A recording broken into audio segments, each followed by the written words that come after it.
ये कहानी है दो ऐसी दुनियाओं की। इसमें पहली दुनिया है नॉर्मल दुनिया, जिसमें हम इंसान रहते हैं, जिसे वेकिंग वर्ल्ड कहा जाता है, और दूसरी है ड्रीम्स की दुनिया, जिसमें लोग नींद में सोते हुए चले जाते हैं। इस दुनिया को ड्रीम वर्ल्ड कहा जाता है, यानी सपनों की दुनिया। यहाँ हमें बताया जाता है कि इस सपनों की दुनिया को लॉर्ड मॉर्फियस यानी सपनों का राजा कंट्रोल करता है, जो इंसानों को अच्छे या बुरे किसी भी तरह के सपने दिखा सकता है। इतना ही नहीं, लॉर्ड मॉर्फियस अपनी पावर से टाइम ट्रैवल भी कर सकता है, यानी वो किसी भी जमाने में टाइम ट्रैवल करके आ जा सकता है। यहाँ तक कि वो किसी भी इंसान का रूप ले सकता है या उस इंसान के दिमाग में अपने विचार डाल सकता है। लेकिन एक बार पृथ्वी पर रहता एक तांत्रिक जादूगर लॉर्ड मॉर्फियस को अपने मंत्रों से उसे पृथ्वी पर जबरदस्ती ले आता है, और लॉर्ड मॉर्फियस के सारे जादुई यंत्र उससे छीनकर उसे एक बड़े गुंबद में कैद कर लेता है। लेकिन आखिर उस तांत्रिक ने लॉर्ड मॉर्फियस को कैद क्यों किया, और लॉर्ड मॉर्फियस के जादुई यंत्रों से वो क्या करेगा, और क्या लॉर्ड मॉर्फियस कभी उस तांत्रिक की कैद से छूट पाएगा? चलिए जानते हैं। तो कहानी की शुरुआत मॉर्फियस के प्यारे कौवे को दिखाते हुए होती है, जो पंख फड़फड़ाते हुए उसके महल में पहुंचता है। वहीं मॉर्फियस कोरिंथियन नाम के एक बुरे सपने को ढूंढ रहा था। दरअसल कोरिंथियन ड्रीमिंग रियाम को छोड़कर भाग गया था, और अब वो वेकिंग वर्ल्ड में तबाही मचा रहा था। उसकी वजह से बहुत सारे लोग मारे गए थे।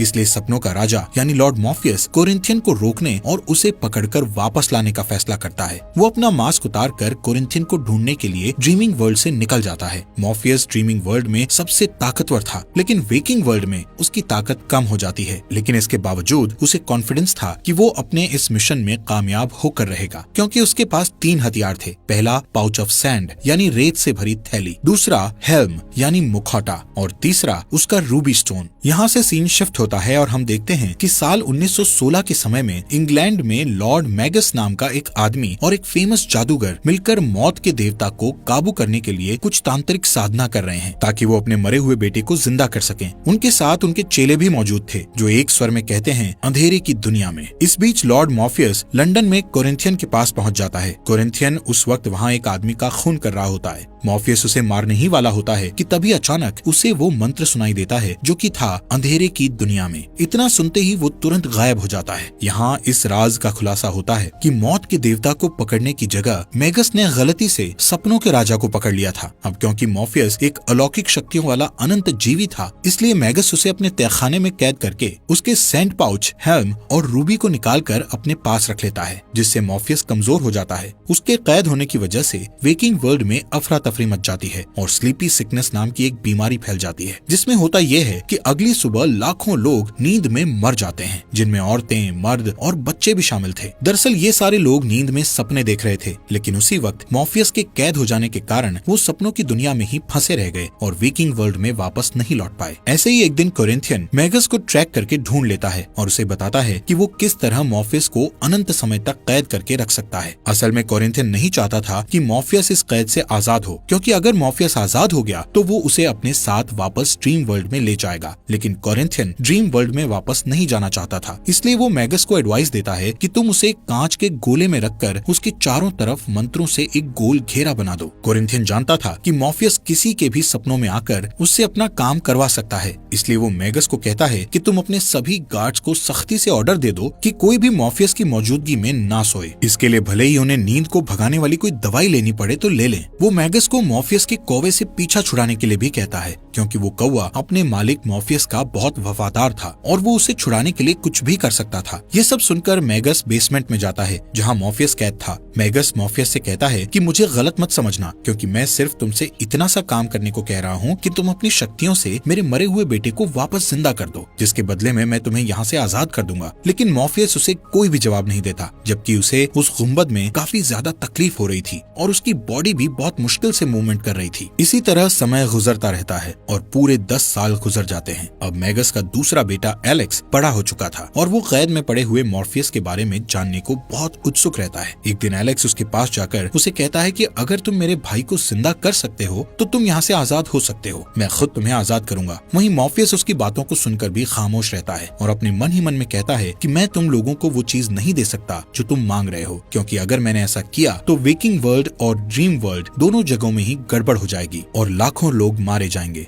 यहाँ हमें पता चलता है कि मॉर्फियस की चुराई गई जादुई चीजों की बदौलत मैगस और उसके साथियों को धन दौलत के साथ साथ ताकत और जवानी भी मिल गई थी। यहाँ से सीन शिफ्ट होकर साल 1926 में चला जाता है, जहाँ पर एलेक्स एक बार फिर से मॉर्फियस से बात करता है। वो मॉर्फियस से दोबारा वही कहता है कि अगर तुम मेरे मरे हुए भाई को हमें वापस जिंदा लौटा दो तो मेरे पिता तुम्हें इस कैद से आजाद कर देंगे। लेकिन उसी वक्त मैगस वहाँ आ जाता है और एलेक्स को उससे बात करते देख लेता है, जिसके बाद वो उसे सजा देने के लिए कमरे में ले जाकर बहुत मारता है। मैगस एलेक्स को कहता है कि अगर तुम सच में मेरे बेटे हो तो फिर तुम्हें मॉर्फियस के कौवे को मारकर ये साबित करना होगा। एक दिन जब मॉर्फियस का कौवा मॉर्फियस को छुड़ाने के लिए कांच के गुंबद को फोड़ने की कोशिश कर रहा होता है तो मजबूर होकर एलेक्स उस कौवे को गोली मार देता है। पिंजरे में कैद मॉर्फियस ये सब देखकर दुख से भर जाता है। इस घटना को कई साल बीत जाते हैं। एक दिन मैगस की एक दासी ईथल उससे कहती है कि वो प्रेग्नेंट है। तब मैगस उससे कहता है कि उसे और बच्चा नहीं चाहिए, इसलिए वो उस बच्चे को गिरा देने के लिए कहता है। इस बात से गुस्सा होकर ईथल उसका महल छोड़कर भाग जाती है, लेकिन जाने से पहले वो मॉर्फियस की चीजें,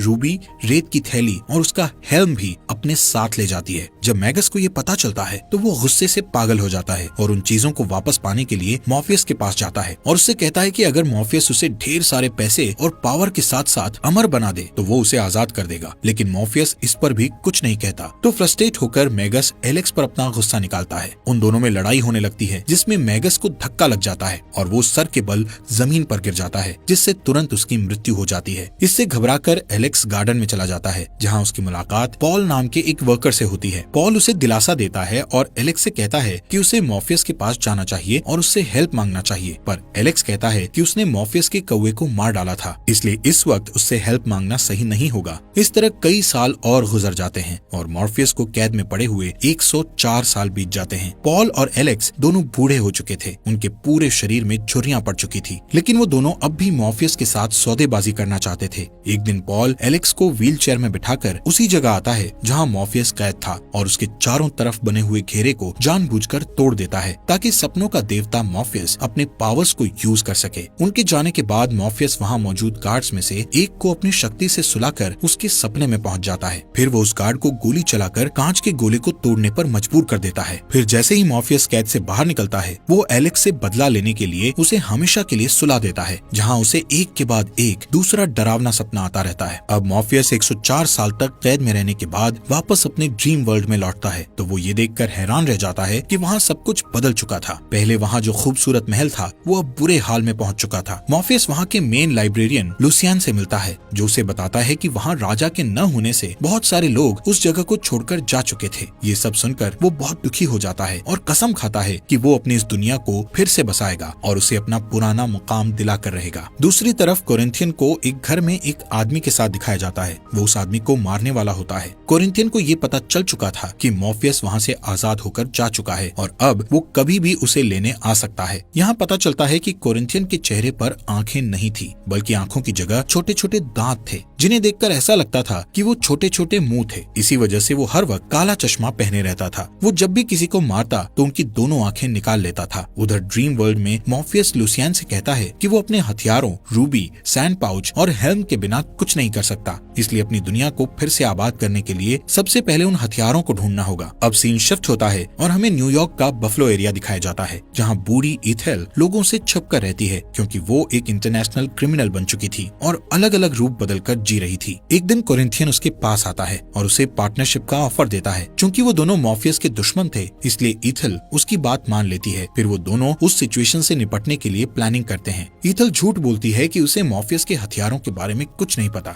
लेकिन तभी कोरिंथियन उसके बेटे को वहाँ से ले आता है, जिससे ये साबित हो जाता है कि ईथेल उसे जितना होशियार समझ रही थी, कोरिंथियन उससे कहीं ज्यादा होशियार था। इस बीच मॉर्फियस अपने महल में सबको बताता है कि उसे अपने हथियारों को पाने के लिए उन तीनों देवियों को बुलाना पड़ेगा, जिन्हें फेट कहा जाता था। लेकिन उन्हें बुलाने के लिए उसे किसी पावरफुल चीज की जरूरत थी, जिससे वो पावर को अपने अंदर उतार सके। इसके लिए वो अपने 2 ड्रीम ब्रदर्स के पास जाता है और उनसे वो गिफ्ट वापस मांगता है जो उसने उन्हें बरसों पहले दिया था। वो गिफ्ट एक प्यारा सा डायनासोर था, जिसका नाम ग्रेगरी था। दोनों भाई ग्रेगरी से बहुत प्यार करते थे और उसे देना नहीं चाहते थे, लेकिन ग्रेगरी खुद अपने मालिक की खातिर अपनी कुर्बानी देने के लिए तैयार हो जाता है। इसके बाद मॉर्फियस अपने घुटनों पर बैठ जाता है और ग्रेगरी की आत्मा को अपने अंदर उतार लेता है। अब उसके पास इतनी शक्ति आ चुकी थी कि वो फेट का सामना कर सकता था। इसके लिए वो एक नई जगह पर पहुंचता है, जिसे ड्रीम ऑफ अदर्स कहा जाता था। इस दुनिया को उसने नहीं बनाया था, उसका बनाने वाला कोई और था। वहाँ पहुँचने पर उसे एक अजीबो गरीब सांप मिलता है, जिसकी मदद से वो उन तीनों देवियों को अपने पास बुलाता है। वो देवियां मॉर्फियस के हाथों से उस सांप को ले लेती है और उसके बदले में उसे उसकी हर चीज के लिए क्लू देती है। वहाँ मॉर्फियस को पता चलता है कि उसके रेत की थैली को लंदन में बेच दिया गया था। उसे आखिरी बार जोना कॉन्स्टेंटाइन नाम की एक जादूगर ने खरीदा था। उसके हेल्म को नर्क में एक राक्षस को दे दिया गया था, जिसके बदले में देने वाले को एक जादुई ताबीज मिला था, जो कि उसकी रक्षा के लिए काफी था। और उसकी रूबी एक माँ ने अपने बेटे को गिफ्ट कर दिया था। इस तरह उसकी तीनों चीजें अलग अलग जगह पहुँच गई थी। उधर बफलो में ईथल अभी भी यही कहती है कि उसे मॉर्फियस की चीजों के बारे में कुछ खबर नहीं है, पर सच्चाई ये थी कि रेत की थैली और हेल्म का सौदा उसी ने किया था, ताकि यूएस में वो एक नई जिंदगी शुरू कर सके। और जब उसका बेटा बूढ़ा हो गया तो उसने अपनी माँ से रूबी को ले लिया, ताकि वो कभी न मरे। कोरिंथियन उसके झूठ को सुनकर उसकी आंखें काटकर निकालने की तैयारी करता है, पर तभी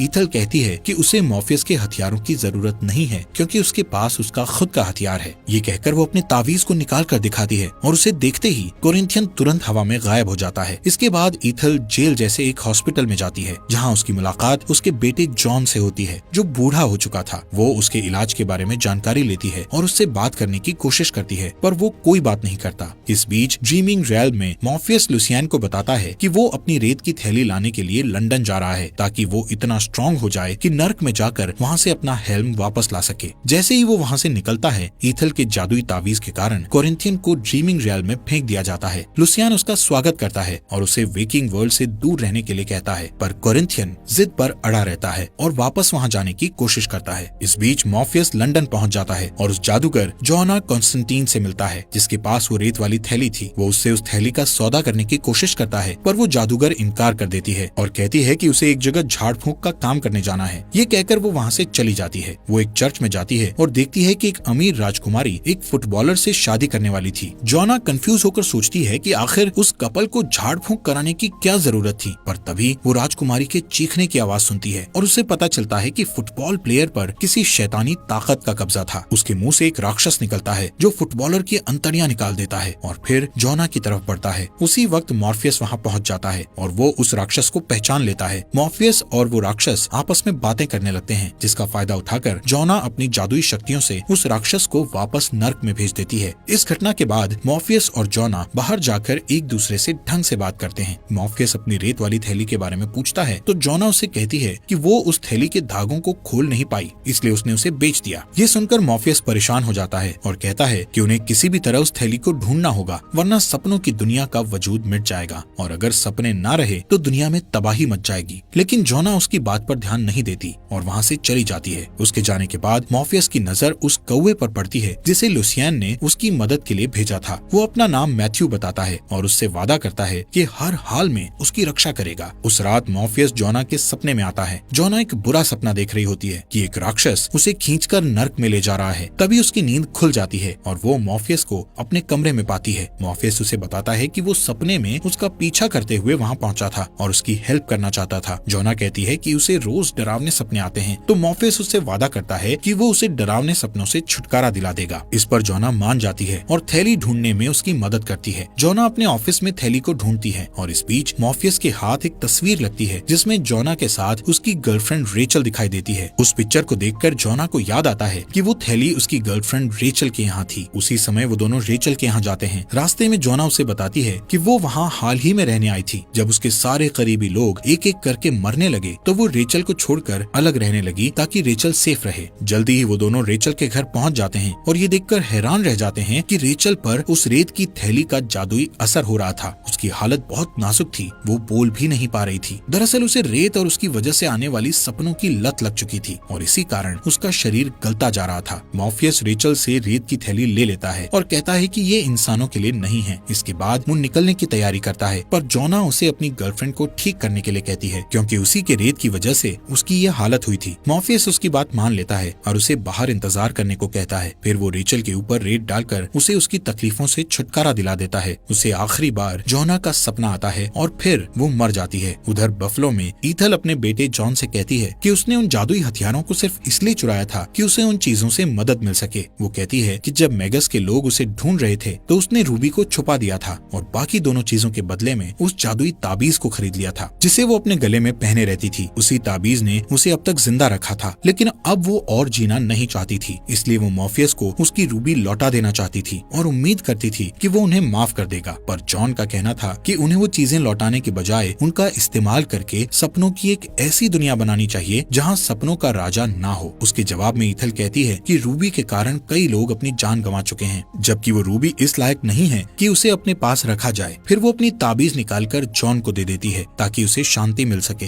ईथल कहती है कि इस ताबीज ने उसे 116 साल तक जिंदा रखा था और अब वो ताबीज जॉन को हमेशा के लिए जिंदा रखेगा। ताबीज के जाते ही ईथल का शरीर तेजी से बूढ़ा होने लगता है और वो जॉन की बाहों में दम तोड़ देती है। जॉन घबराकर चीखने लगता है। उसकी आवाज सुनकर एक गार्ड वहाँ आता है और ईथल की लाश को देखकर समझता है कि जॉन ने उसे मारा है और वो तुरंत उस पर गोली दाग देता है, पर वो गोली जॉन के शरीर से टकराकर वापस उस गार्ड को लगती है और वो तुरंत मर जाता है। इसके बाद जॉन उस बिल्डिंग से बाहर निकलता है जहाँ वो इतने सालों तक कैद था। वो बफलो की सड़कों पर खड़ा ठंड से कांप रहा होता है कि इतने में कोरिंथियन पीछे से आकर उसे अपना कोट पहनने को देता है। जॉन को लगता है कि वो एक अजनबी है, इसलिए वो कोट लेने से मना कर देता है, पर कोरिंथियन जिद करने लगता है। आखिरी सीन में हम देखते हैं कि मॉर्फियस जोना को बताता है कि उसकी गर्लफ्रेंड रेचल शांति से गुजर चुकी है और वो जोना को इस बात की गारंटी देता है कि अब से उसे कभी डरावने सपने नहीं आएंगे। ये सुनकर जोना वहाँ से चली जाती है। उसके जाने के बाद मॉर्फियस अपने कौवे मैथ्यू के साथ डिस्कस करता है कि उन्हें अब हेल में जाने की तैयारी करनी चाहिए। उम्मीद है आपको ये सीरीज अच्छी लगी होगी। आपका दिल से शुक्रिया हमारे फॉक्स एक्सप्लेनर हिंदी चैनल को सब्सक्राइब करने के लिए।